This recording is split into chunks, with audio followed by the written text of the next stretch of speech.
Welcome back to the conversation. My name again is Benjamin Dixon, host of the Benjamin Dixon Show. I'm now joined by Professor Carlton Larson. He is a professor of law at the University of California, Davis, and author of the new release On Treason, A Citizen's Guide to the Law. Professor Larson, thank you so much for joining us. Thank you. Happy to be here.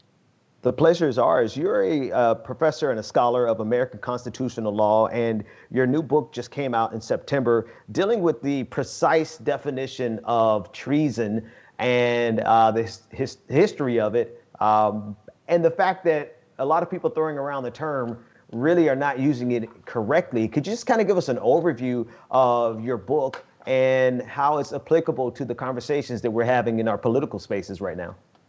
Sure. I wrote the book once Donald Trump was elected president, and I started getting lots and lots of phone calls from the media asking whether or not he had committed treason.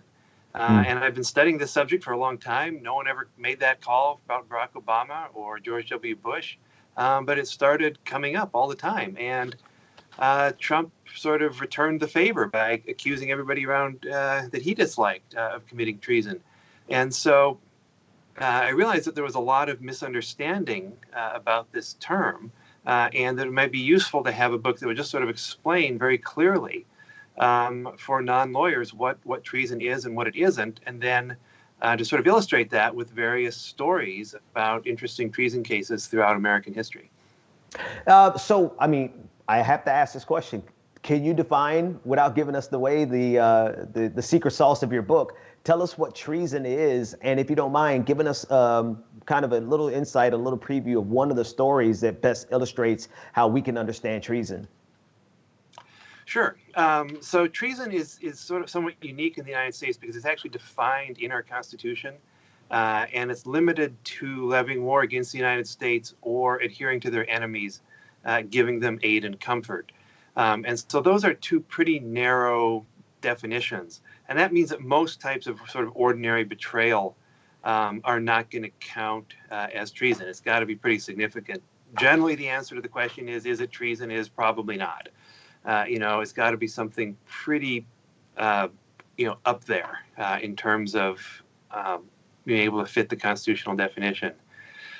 I guess one story from the book that one could relate is essentially the story of Jefferson Davis, who was the president of the Confederacy. And this is one of the cases where there clearly was treason, levying war against the United States. I mean, that's exactly what the Confederate States of America did. And Jefferson, as the head of the Confederate States, was clearly liable for that charge. And he was indicted after the Civil War by a federal grand jury, by the first racially mixed grand jury in American history. But ultimately, the case fell apart, and the Andrew Johnson administration didn't pursue it. In part, I think they thought there were some problems getting a Virginia jury to convict, but also a sense that the Civil War was now over, and that hanging Jefferson Davis would create a martyr around which people could rally for generations. And they didn't want to do that. So even someone in cases extreme as Jefferson Davis ultimately is not convicted or executed. So in history, how many people have been indicted for treason and then it sounds like no one has been ever found guilty of treason? Well, there have been a handful of people found guilty since the U.S. Constitution was adopted. But so far as I can determine, only one person has been actually executed. And that case was a serious miscarriage of justice that occurred during the Mexican-American War, when military officials rushed into New Mexico, claimed that New Mexico was now part of the United States, and tried a Mexican man for treason and executed him, even though he had never set foot in the United States. He had no allegiance to the United States. He didn't speak English. His trial was conducted in a language he didn't understand. And he's the only person who has actually been executed for this crime. There were a handful during the Revolution before the Constitution was adopted, but since the Constitution, he's the only one. How has this affected the conversation in a way that that drove you to write the book, right? So if you see everyone using it out of context, using it, trying to just kind of to slander each other or mudslinging, what really stood out to you that said this needs to be addressed so people can understand? Do you feel like using it too much has watered down the meaning, or it's just become, what's the driving force behind writing the book to make this clarification?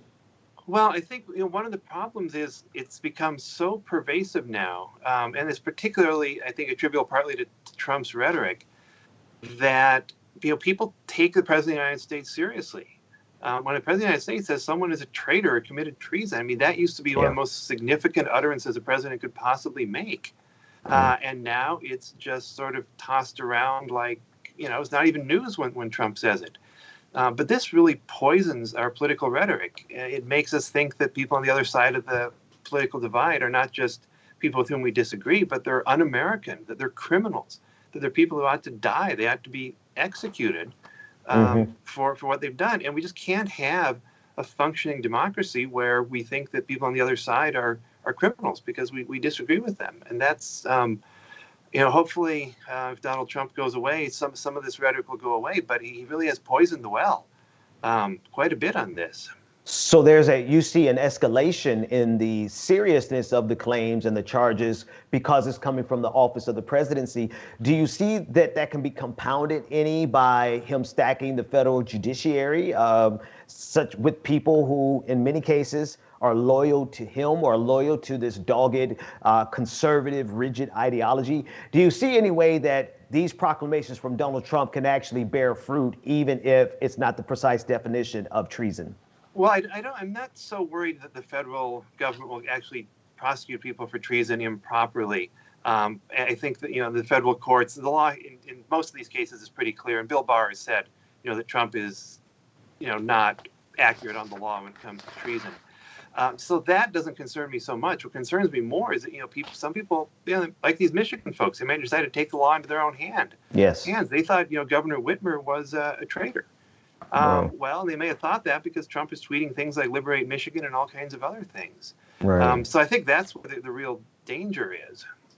Yeah. So it's not so much, okay, so not directly, but almost in a sense of stochastic terrorism, like these words, this language is the highest accusation that you can make.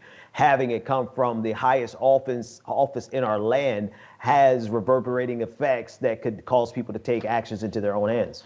Yeah, absolutely. I mean, presidents used to be scrupulously careful with their rhetoric, knowing that people hang on every word. That's sort of the opposite of the current president. Let's flip it to the other side of the argument. A lot of accusations against Donald Trump about being treasonous, not to help him out any. We don't want to do him any. I don't want to do him any favors. But it seems like the accusations against him, therefore, must be coming up short as well.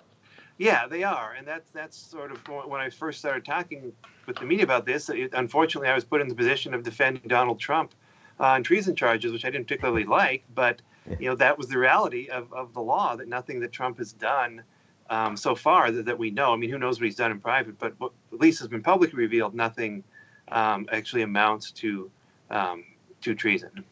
And in the book, do you give hypotheticals, or do you show this is the line? Where would be the line for Donald Trump to actually have committed treason short of waging war against the United States? What's the other part that he could actually do? Yeah, so in the book I give some examples. One is the betrayal of the Kurds in Syria, which helped our ISIS, which I think is an enemy for purposes of the treason clause. And if you could show that Trump did that with the intent of aiding ISIS, then that probably would be treason against the United States. But I don't think that's why he did it. I think he did it because he just was tired of Middle Eastern wars and he just wanted to get out of there. And the benefit to ISIS was sort of incidental. And that's actually a lot of the cases here. Same thing with the Russian bounty issue. I mean, if he had known about that and encouraged it ahead of time, then it may well be treason because it aids the Taliban, who are an enemy. But again, it doesn't seem that that's Trump's actual mental intent. And that tends to be a key factor in a lot of these cases. But it seems like he is treading in that territory, right? Because of these acts that he's carrying out that have indirect benefits for our enemies. Real quick, do they have to be a clearly defined enemy that we're engaged in a war in for it to be treason? Yeah, essentially it has to be a foreign nation or group with whom we're in a state of open war. So it's pretty clear that, we are firing shots at them, that this is something where everybody is on notice. You don't help these people. And then that's the problem with Russia. I mean, we're just simply not in a state of war with Russia. I mean, if we were, life would be very different for our country. Absolutely, absolutely. Professor Carlton Larson, he's a professor of law at the University of California, Davis, and author of the new book, On Treason, A Citizen's Guide to the Law. I think it's an important book, and everyone should check it out, especially because you never know, Donald Trump might actually cross that line. Professor, thank you so much for joining us. Thanks. Happy to be here. 2 easy ways to follow the Young Turks. One is hit the subscribe button down below. Then you're a TYT subscriber. And second is ring the bell. And when you do that on YouTube, you're notified of our videos.